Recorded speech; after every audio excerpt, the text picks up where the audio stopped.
الحمد للہ وکفا وسلام علی عبادہ الذین اصطفى لا سیما علی سید الرسل وخاتم الانبیاء وعلى آلہ الذین سلکوا علی طریق الہدی اما بعد فاعوذ باللہ من الشیطان الرجیم بسم اللہ الرحمن الرحیم ذالکم اللہ ربکم لا الہ الا هو خالق کل شیء فاعبدوه وهو على كل شیء وکیل صدق اللہ العظیم وصدق رسولہ النبی الکریم ونحن على ذلك لمن الشاهدين والشاكرين والحمد لله رب العالمين یا رب صل وسلم دائما ابدا على حبيبك خير الخلق كلهم هو الحبيب الذي ترجى شفاعته لكل حول من الأحوال مقتحمين رب اشرح لي صدري ويسر لي أمري واحلل عقدة من لساني يفقهوا قولي رب زدني علما رب زدني عملا سبحانك لا علم لنا إلا ما علمتنا إنك أنت العليم الحكيم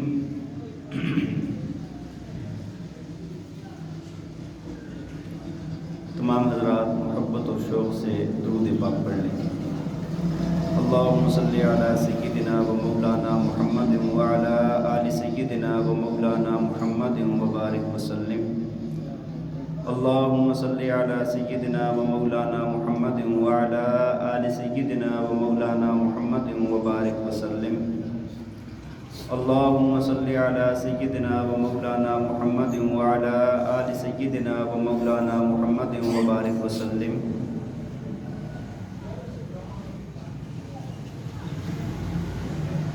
انتہائی قابل احترام،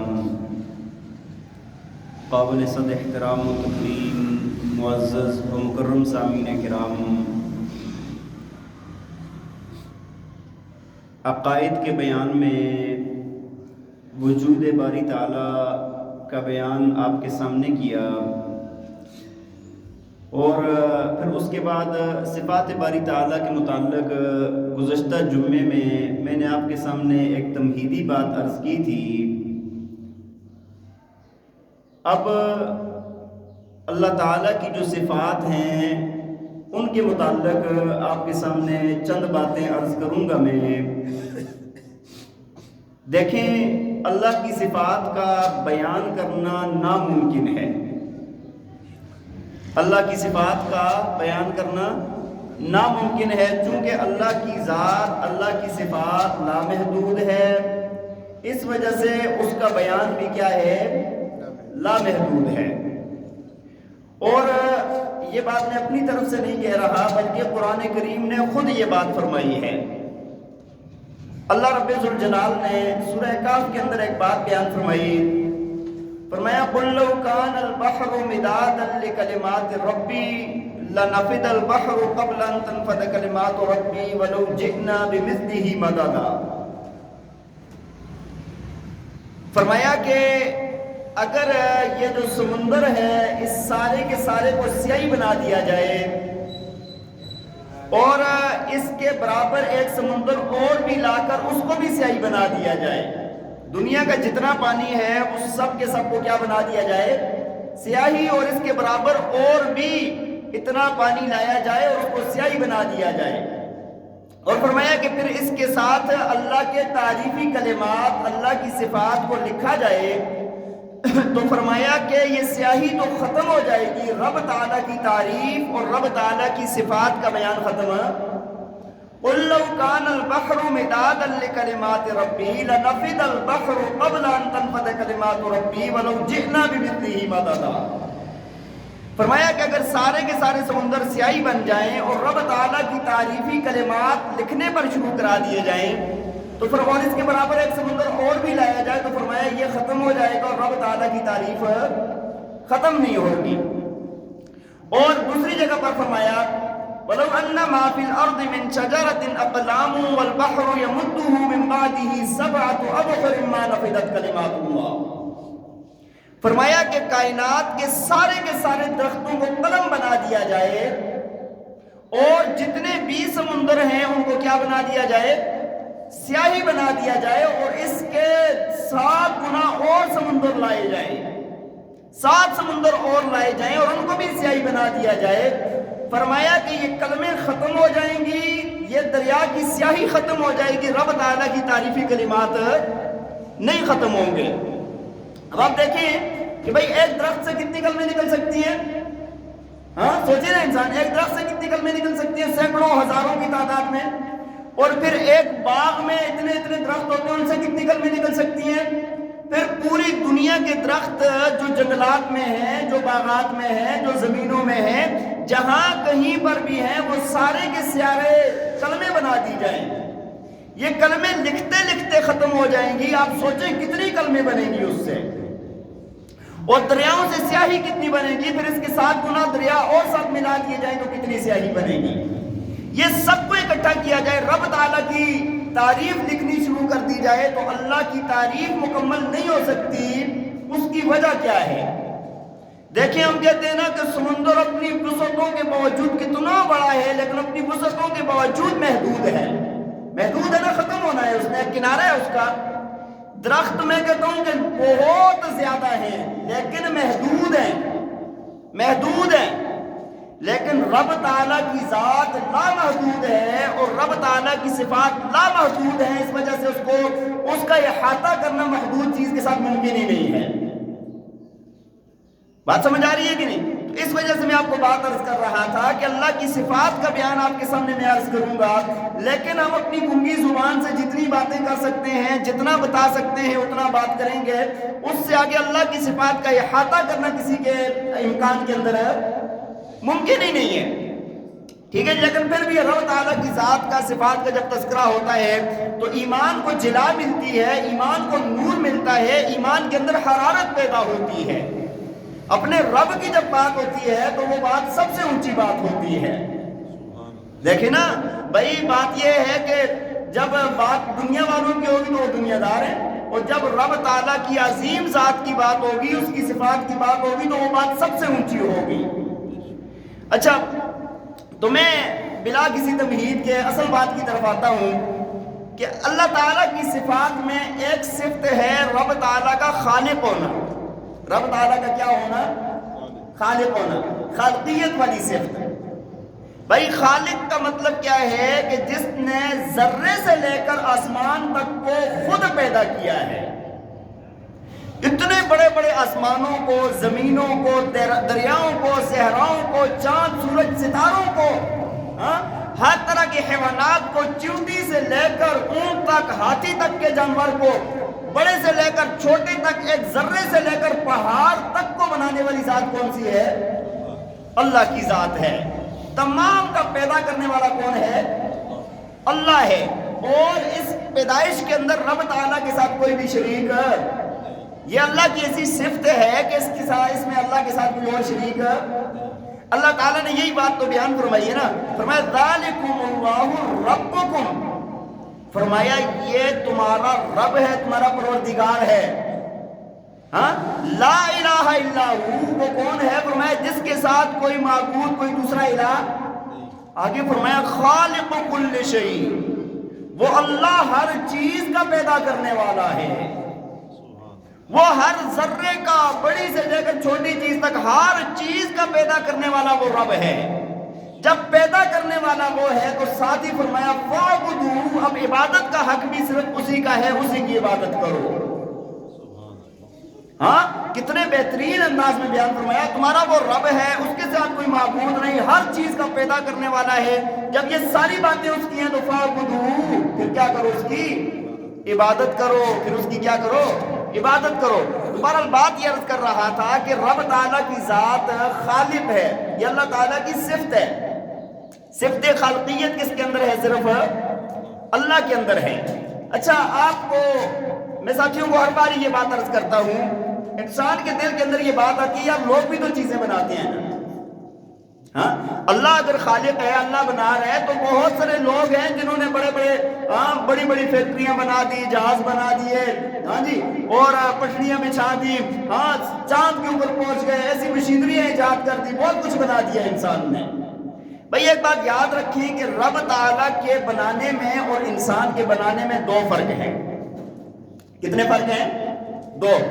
ایک فرق تو یہ ہے کہ رب تعالیٰ نے پوری کائنات اور کائنات کی ہر چیز، زمین، آسمان، چاند، سورج، ستارے، ہر چیز کو بغیر مادے اور بغیر مٹیریل کے پیدا کیا ہے. بات سمجھ آ رہی ہے کہ نہیں؟ اتنے بڑے بڑے آسمان، اتنی بڑی زمین، اتنے بڑے بڑے پہاڑ، یہ سب کچھ جو بنایا ہے، میں نے آپ کو بتایا کہ ذرے سے لے کر آسمان تک جتنا کچھ بھی بنایا ہے بغیر مادے کے بنایا ہے. ہاں، کوئی چیز پہلے موجود نہیں تھی. اسی وجہ سے فرمایا نا بدیع السماوات والارض، وہ اللہ زمین آسمان کا ابتدا کے اندر ایجاد کرنے والا ہے. بدیع کہتے ہیں نا جو ابتدا میں بنائی جاتی ہے چیز، سب سے پہلی مرتبہ. فرمایا زمین آسمان کا ایسا بنانے والا ہے وہ رب. تو اللہ تعالیٰ کا جو بنانا ہے نا، اس بنانے کے اندر پہلی بات کیا ہے؟ پہلی بات کیا ہے؟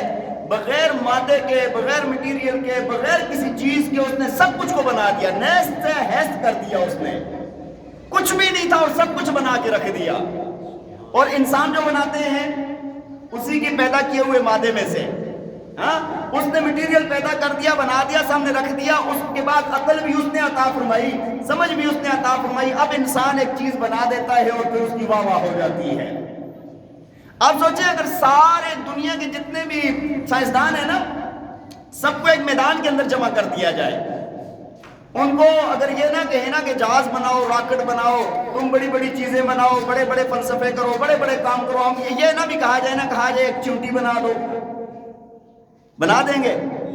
ایک تنکا اللہ کے مادے کے بنائے ہوئے، اللہ کے مادے جو بنایا ہوا ہے اس کے بغیر ایک تنکا پوری دنیا کے انسان، جنات اور فرشتے مل کر نہیں بنا سکتے.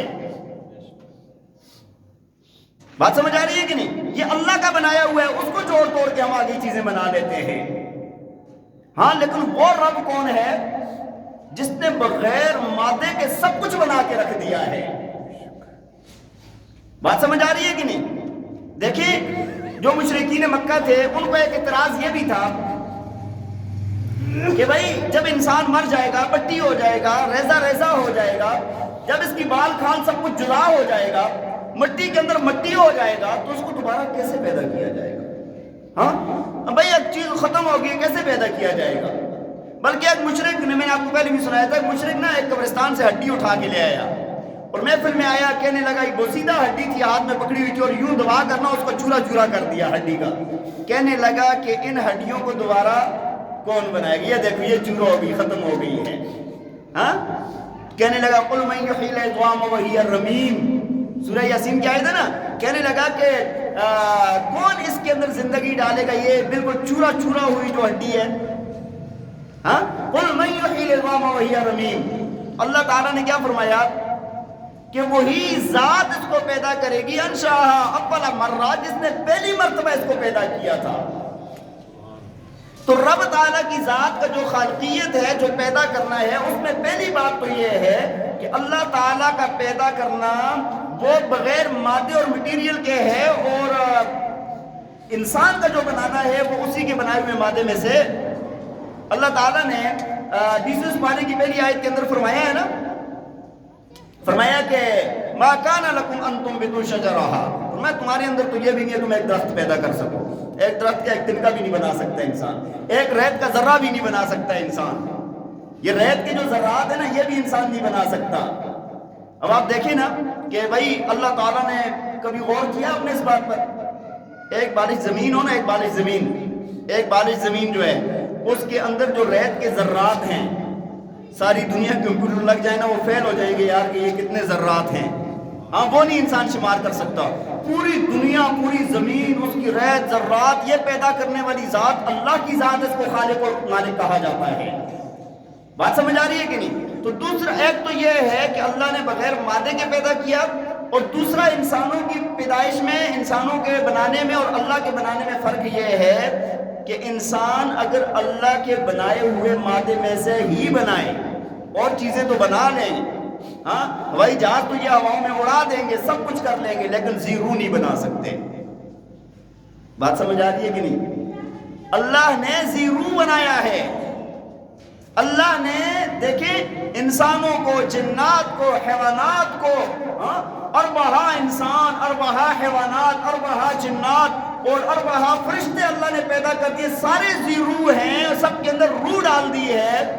انسان سارے لگ جائیں، پوری کائنات لگ جائے، ایک زیرو نہیں بنا سکتی. بات سمجھ آ رہی ہے کہ نہیں؟ تو اللہ نے کیا بنایا ہے؟ زیرو بنایا ہے. اللہ تعالیٰ نے نا قرآن پاک میں اس بات کو اپنی توحید کی دلیل بھی بنایا ہے. مشرکین کے جو باطل معبود ہیں نا، باطل معبود، آج بھی دیکھیں جو لوگ ڈٹے ہوئے ہیں، ہاں کوئی ہمارے ہاں بھی، مسلمانوں میں بھی ایسے پائے جاتے ہیں جو قبروں کو ہی سب کچھ مان رہے ہیں. بہت سارے اس طرح کی شرک کی بہت ساری جگہیں ایسی پائی جاتی ہیں. تو بہرحال اللہ تعالیٰ نے ایک بات، اس بات کو غور سے سنیں. اللہ تعالیٰ نے خود فرمایا، غور سے سنو. کس نے فرمایا؟ اللہ تعالیٰ نے فرمایا، اور ایک مثال دے کر بیان فرمایا. یا ایھا الناس ضرب مثل فاستمعوا لہ. فرمایا کہ لوگوں تمہارے لیے مثال بیان کی جاتی ہے، اس کو غور سے سنو. اس کو کیا کرو؟ اس کو غور سے سنو. جب اللہ کہہ رہا ہے غور سے سنو، تو آپ نے کیا کرنا ہے؟ غور سے سننا ہے. معبودان باطلہ کا اللہ تعالیٰ نے رد فرمایا، اور ان کے رد میں یہ بات فرمائی کہ اس مثال دے رہا ہوں، اس مثال کو غور سے سنو. ان الذین تدعون من دون اللہ لن یخلقوا ذبابا ولو اجتمعوا لہ. اللہ تعالیٰ نے فرمایا کہ جن کو تم پکارتے ہو وہ سارے کے سارے جمع ہو جائیں تو ایک مکھی نہیں بنا سکتے. مکھی کتنی حقیر مخلوق سمجھی جاتی ہے. مکھی، مچھر، چیونٹی، ہاں کتنی چھوٹے چھوٹے جانور ہیں، کتنی چھوٹی چیز ہے. فرمایا کہ ساری کائنات کے جتنے بھی لوگوں نے معبود بنائے ہوئے ہیں وہ ایک مکھی نہیں بنا سکتے. بات سمجھ آ رہی ہے کہ نہیں؟ ایک مکھی نہیں بنا سکتے. جس کو آپ سارے تنگ ہوتے ہیں، مکھی بیٹھ گئی، تنگ ہوتے ہیں، اڑاتے ہیں، مارتے ہیں، سب کچھ کرتے ہیں. اللہ فرماتے ہیں مکھی بھی نہیں بنا سکتے ہو. اور طاقتیں تو چھوڑو نا اپنی. بات سمجھ آ رہی ہے کہ نہیں؟ ان الذین تدعون من دون اللہ لن یخلقوا ذبابا ولو اجتمعوا لہ. اور آگے جو بات فرمائی ہے وہ اس سے بھی زیادہ حیران کرنے والی ہے. فرمایا وَإِن يَسْلُبْهُمُ الذُّبَابُ شَيْئًا لَا يَسْتَنقِذُوهُ مِنْهُ ضَعُفَ الطَّالِبُ وَالْمَطْلُوبُ. فرمایا کہ اگر یہ جو مکی حقیر سی مخلوق ہے نا، یہ آ کر تمہارے کھانے پر بیٹھے اور اس میں سے کچھ لے کر یہ اڑ جائے، تم سے چھین کر چلی جائے، تو فرمایا کہ تم اس سے واپس نہیں لے سکتے. ساری کائنات کے معبودوں کو اللہ نے چیلنج کیا ہے. پہلے مکھی نہیں بنا سکتے، اور پھر فرمایا کہ یہ تمہاری تو اتنی بھی طاقت نہیں ہے کہ ایک مکھی اگر کوئی چیز لے کے اڑ جائے تو اس سے واپس ہے. بلکہ یہاں پر یہ جو قرآن کی آیت کا لفظ بنتا ہے نا، وہی یسلبہم الذباب، یسلب کا مطلب ہوتا ہے چھیننا.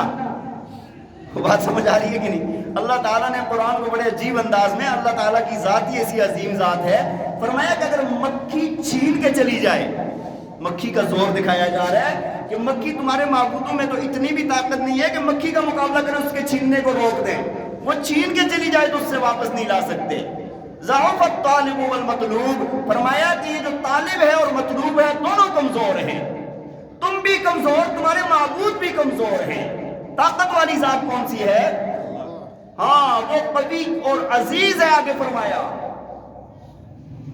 تو بات یہ عرض کر رہا تھا کہ سارے انسان مل جائیں تو سارے کے سارے مل کے اور اللہ کے بنائے ہوئے مادے اور مٹیریل سے بھی زیرو. اللہ تعالیٰ نے قرآن میں یہ بات کئی جگہ فرمائی ہے. ان الذین تدعون من دون اللہ، فرمایا کہ لا یخلقون شیئا وهم یخلقون. فرمایا کہ جس کو ان الذین یدعون، فرمایا کہ جس کو یہ لوگ پکارتے ہیں نا اللہ کے سوا جن معبودوں کو، فرمایا انہوں نے کوئی چیز نہیں بنائی بلکہ ان کو بنایا گیا ہے. انہوں نے کوئی بھی چیز پیدا اور اللہ نے دوسرا فرمایا فَمَن يَخْلُقُ كَمَن لَّا يَخْلُقُ، کچھ عقل کو ہاتھ مارو، کچھ سمجھ پیدا کرو، کیا پیدا کرنے والا اور کچھ بھی نہ پیدا کرنے والا برابر ہو سکتا ہے؟ تو بات یہ عرض کر رہا تھا، پہلی بات تو یہ ہے کہ اللہ تعالیٰ کی صفت خالقیت جو ہے کہ اللہ خالق ہے، اس کا معنی یہ ہے کہ اس نے ذرے سے لے کر آسمان تک، چیونٹی سے لے کر ہاتھی تک، اور چھوٹے سے لے کر بڑی ہر چیز تک سب کچھ کو پیدا کر دیا بغیر مادے اور مٹیریل کے۔ اور کائنات کا کوئی انسان، کوئی مخلوق ایک دن کا بھی نہیں بنا سکتی بغیر مادے کے۔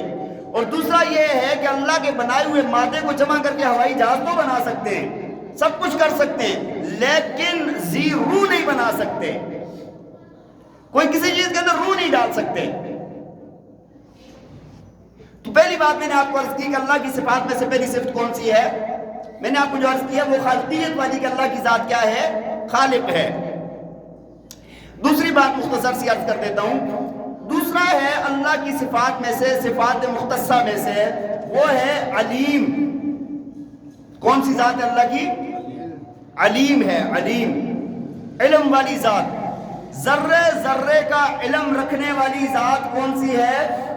اللہ کی۔ یہ اللہ کی صفت ہے، ہر چیز کا علم ہو جانا، کوئی چیز اس سے چھپی ہوئی نہیں ہے۔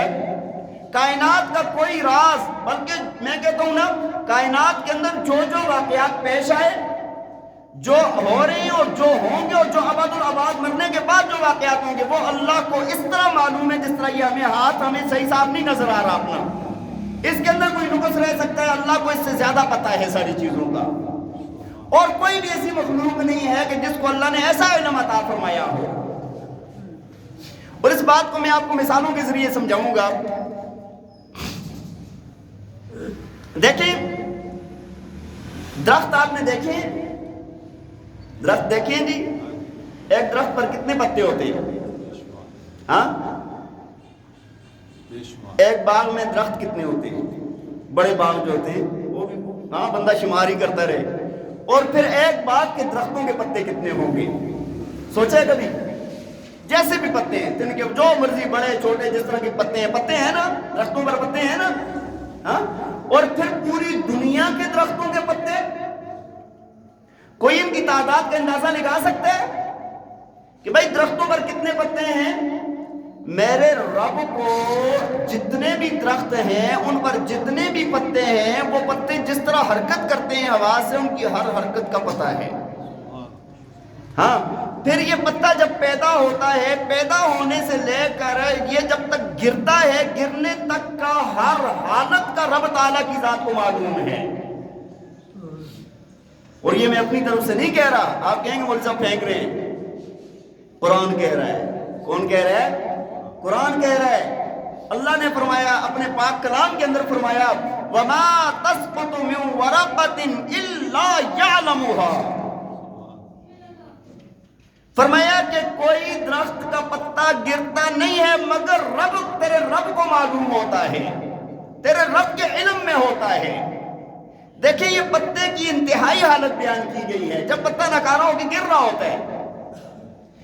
اللہ پہلی ساری حالتوں کو جانتا ہے، پہلے جتنے بھی حالتیں اس پر گزری نہ، پیدا ہوا، پھر اس کے بعد جو جو حالات ہوائیں گزری ہیں اس پر، وہ سب جانتا ہے۔ رب تعالیٰ نے یہ کہہ دیا کہ میں آخری حالت جو گر رہا ہے اس کو بھی جانتا ہوں میں۔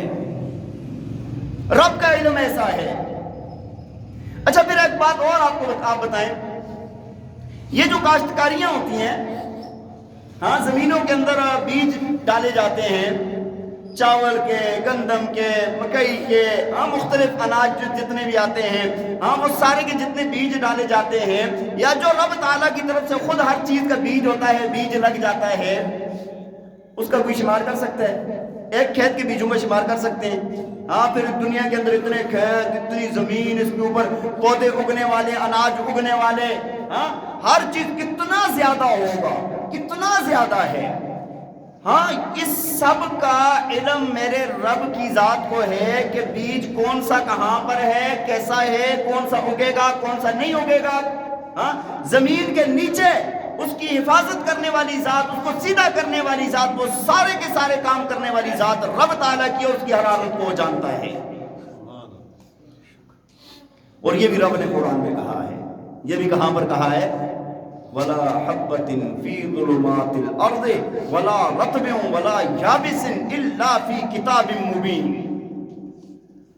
فرمایا کوئی بھی دانہ زمین کی تاریکی کے اندر نہیں ہوتا، اور ہر تر و تازہ اور ہر خشک چیز یہ تو اللہ نے اتنا علم میں ہے کہ اس کو لکھ لیا ہے۔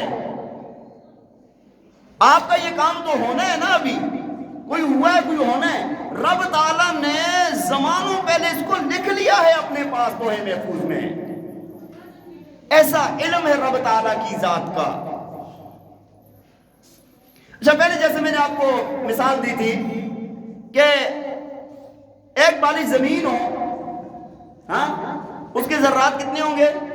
میں نے آپ کو بتایا کمپیوٹر سارے فیل ہو جائیں گے، ہاں، کتنا زمین کتنے ذرات ہیں، پھر پوری کائنات میں کتنی ریت ہے، ہاں، زمین مٹی ریت سارا ایک ہے نا، یہ کتنے ذرات ہیں اس کے، مطلب ہمارے کمپیوٹر اور ہماری گنتی سب کچھ ختم ہو جائے گا۔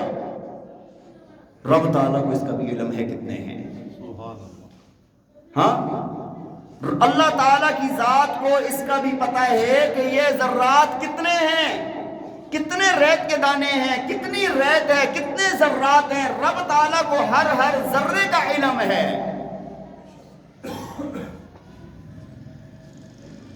الا یعلم من خلق وہو اللطیف الخبیر۔ اللہ فرماتے ہیں کیا وہ اللہ اپنی پیدا کی ہوئی چیز کو بھی نہیں جانے گا؟ وہ تو لطیف بھی ہے، خبیر بھی ہے، اور باریک بین بھی ہے، اور ہر چیز کی خبر رکھنے والا بھی ہے۔ یہ مثالوں سے ہمارے سمجھانے کے لیے صرف بات ہے کہ رب تعالیٰ کا علم کیسا ہے۔ پھر اسی طرح اگر آپ دیکھیں، ایک جانور ہے، جانور کے جسم پر کتنے بال ہوتے ہیں؟ کوئی گن سکتا ہے؟ پوری دنیا کے جانوروں کے بدن کے بال گن سکتا ہے؟ ہاں، اللہ تعالیٰ کو پتہ ہے، اللہ تعالیٰ کو پتہ ہے، اللہ کے علم میں ہے کتنے بال ہیں۔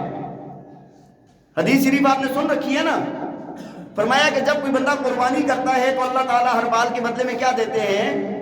ہر بال کے بدلے میں کیا دیتے ہیں؟ ایک نیکی دیتے ہیں۔ صحابہ نے عرض کیا یا رسول اللہ جو اون والے جانور ہوتے ہیں ان کا، فرمایا اون کے ہر بال کے بدلے میں بھی اللہ کیا دیتے ہیں؟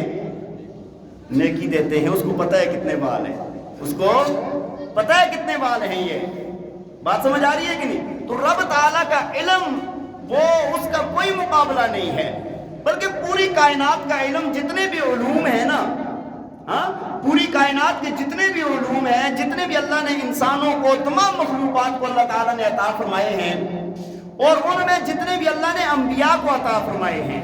انبیاء کا علم پتہ ہے کیسے؟ سارے انسانوں کے علم کو اکٹھا کر دیا جائے نا، پوری انسانیت کے علم کو، اور کسی بھی ایک نبی کا علم اس کے مقابلے میں، یعنی تمام انسانیت کا علم جس طرح سمندر کے مقابلے میں ایک قطرہ ہوتا ہے نا، اتنی بھی حیثیت نہیں رکھتا۔ ایک نبی کو اللہ نے اتنا علم عطا فرمایا ہوتا ہے۔ اور پھر محمد عربی، محمد مصطفیٰ، احمد مجتبیٰ صلی اللہ علیہ وسلم کی ذات گرامی کو جو اللہ نے علم عطا فرمایا نا، اوتیت علم الاولین والآخرین فرمایا ہے۔ اولین اور آخرین کا اللہ نے علم عطا فرمایا ہے۔ تمام انبیاء کے علم کو اکٹھا کیا جائے، تمام انسانوں کے علم کو اکٹھا کیا جائے اور نبی علیہ السلام کے علم کے مقابلے میں لایا جائے تو ایسے ہے جس طرح سمندر کے مقابلے میں قطرے کی حیثیت ہوتی ہے، اتنا بھی نہیں بنتا۔ یہ بات میں اپنی طرف سے نہیں کہہ رہا۔ نبی علیہ السلام نے قلیل عرصے کے اندر 23 سال کا عرصہ ہے نا آپ کا، نبوت ملنے کے بعد 23 سال کا عرصہ ہے۔ 23 سال میں جو آپ نے باتیں فرما دی ہیں نا، جن کو حدیث کہا جاتا ہے، پوری دنیا کی علماء، محدثین، فقہاء، محققین آج تک لگے ہوئے ہیں، کتب خانوں کے کتب خانے بھر گئے ہیں، نبی علیہ السلام کے اس علم کا جو دریا کا ایک ذرہ تھا نا، اس کا احاطہ نہیں کر سکے، اور کوئی کیسے کر سکتا ہے؟ بہرحال بات یہ عرض کر رہا تھا، نبی علیہ السلام کے علم کو بھی ساتھ رکھا جائے، تمام انبیاء کے علم کو بھی ساتھ رکھا جائے، تمام انسانیت کے علم کو ساتھ رکھا جائے، اللہ کے علم کے مقابلے میں ایک قطرے کی حیثیت بھی نہیں ہے۔ وہ مشہور واقعہ آپ نے سن رکھا ہے، سورہ کہف ہمارے درسوں میں بھی گزر چکی ہے، اس کے اندر اللہ تعالیٰ نے موسیٰ علیہ السلام اور حضرت خضر علیہ السلام کا واقعہ بیان فرمایا ہے۔ موسیٰ علیہ السلام نے ایک مرتبہ تقریر کی، بڑی فصیح اور بلیغ تقریر کی، مجمع کے اندر علم کے دریا بہا دیے وہاں پر، تو کسی نے کہا کہ حضرت اس وقت آپ سے بڑا بھی کوئی دنیا میں عالم ہے؟ تو موسیٰ علیہ السلام نے جواب دیا کہ نہیں، اس وقت سب سے بڑا عالم میں ہوں. اور بات درست بھی تھی کہ بھئی شریعت کے سب سے بڑے عالم تھے وہ. لیکن اللہ تعالیٰ کو یہ بات پسند نہیں آئی. کہنا یہ چاہیے تھا نا کہ سب سے بڑا عالم وہ ذات ہے. سب سے بڑا کون ہے؟ اس نے مجھے جو ذرہ عطا فرمایا ہے وہ علم ہے. تو جو زیادہ محبوب ہوتے ہیں نا، قریبی ہوتے ہیں، ان کی چھوٹی بات بھی لگ جایا کرتی ہے. محبوب جو جتنا قریب ہوتے ہیں نا، اس کی چھوٹی سی بات دوسرے بندے عام کہتے رہیں کوئی بات نہیں ہے، جو قریبی ہوتا ہے اس کی چھوٹی بات بھی لگ جاتی ہے اور اچھی. تو بہرحال اللہ تعالیٰ کو یہ بات پسند نہ آئی. اللہ تعالیٰ نے موسیٰ علیہ السلام کو فرمایا کہ تجھ سے زیادہ علم والا بھی ایک بندہ میرا موجود ہے. فرمایا یا اللہ کہاں ہے؟ کہا مجمع البحرین، ہاں وہاں پر ہے. فرمایا کہ سفر کیا اس کی طرف، گئے وہاں پر حضرت خضر علیہ السلام ملے. پورا واقعہ آپ نے سن رکھا ہے. کشتی میں سوار ہوئے جا رہے تھے. جاتے ہوئے نا ایک چڑیا آئی، کشتی کے کنارے پر بیٹھی اور اس نے چونچ لگا کے نا دریا کے اندر سے پانی کا ایک قطرہ لیا. تو خضر علیہ السلام اس وقت متوجہ ہوئے موسیٰ علیہ السلام کی طرف، کہنے لگے موسیٰ یہ جو چڑیا ہے نا، جو اس نے یہاں سے ایک قطرہ پانی کا لیا ہے نا، یہ تو پھر یعنی ایک قطرہ نکل گیا ہے سمندر سے، کم ہو گیا ہے، اس کی پھر کچھ حیثیت ہے. تیرے میرے علم اور پورے کائنات کے علم کی رب تعالیٰ کے علم کے سامنے اتنی حیثیت بھی نہیں ہے. اس کا علم، اس کا مقابلہ اس دریا اور اس چونچ کے قطرے کے ساتھ بھی نہیں ہو سکتا. بات سمجھ آ رہی ہے کہ نہیں؟ اللہ کے علم کے مقابلے میں کسی کا علم، اسی وجہ سے اس کو علیم کہا گیا ہے. حدیث جبریل ہے نا، جس کے اندر جبریل علیہ السلام آئے انسانی شکل میں اور سوال کیے ایمان کیا ہے، اسلام کیا ہے، احسان کیا ہے. ان کے بعد ایک سوال اور بھی کیا تھا، مساء، قیامت کب قائم ہوگی؟ تو اللہ کے نبی نے کیا فرمایا تھا؟ مل مسئول عنہا بأعلم من السائل. فرمایا کہ جس طرح تجھے پتہ نہیں ہے اس طرح مجھے بھی پتہ نہیں ہے. وہ بات سمجھ آ رہی ہے کہ نہیں؟ جس طرح تجھے پتہ نہیں ہے اس طرح مجھے بھی پتہ نہیں ہے.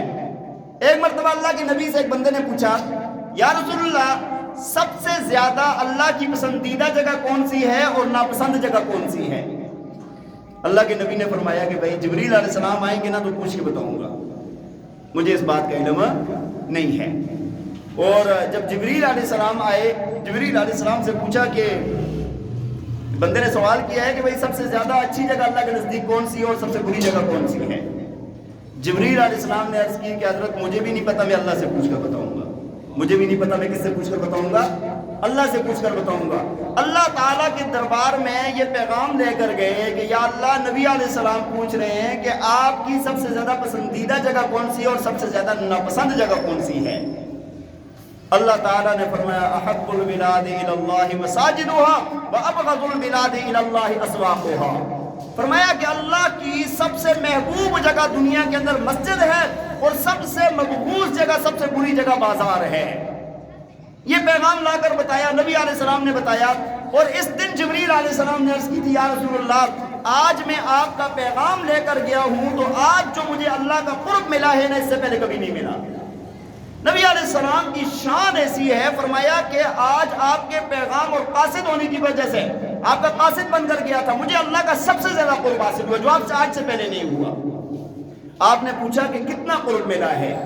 آپ صلی اللہ علیہ وسلم نے حضرت جبریل علیہ السلام نے عرض کی کہ حضرت آج نا میں اللہ کے اتنا قریب ہوا کہ درمیان میں صرف 70,000 نورانی پردے تھے. کتنے؟ 70,000 نورانی پردے تھے. تو بہرحال ساری بات کا خلاصہ یہ ہے کہ اللہ کی ذات، اللہ کی دوسری صفت جو میں نے آپ کے سامنے عرض کی ہے وہ اللہ کی صفت علم ہے. اللہ کی ذات کیا ہے؟ علیم ہے. اللہ کی ذات کیا ہے؟ علیم ہے. سارا علم اس کے پاس موجود ہے، جو ہوا، جو ہو رہا ہے، جو ہوگا، جو قیامت کے بعد کا، جو پہلے، وہ اسی طرح اللہ کے سامنے ہے جس طرح یہ سامنے کوئی دیکھ رہا ہو، ایسے اللہ تعالیٰ کے پاس موجود ہے. اللہ تعالیٰ ہمیں عمل کرنے کی توفیق عطا فرمائے. وآخر دعوانا ان الحمدللہ رب العالمین.